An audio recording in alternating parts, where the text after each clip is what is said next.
Mwanamke, hivi ushawahi kujiuliza ikitokea hujapata period, hujapata hedhi, je, hiyo period huwa inaenda wapi?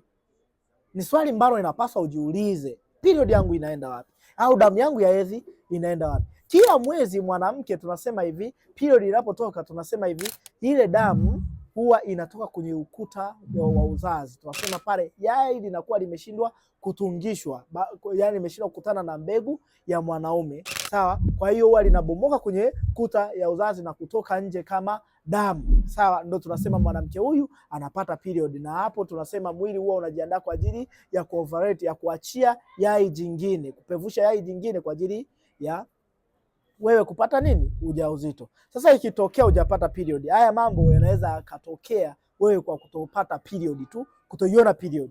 Jambo la kwanza, kumbuka utakuwa kwenye hatari ya wewe kupata uvimbe kwenye kizazi.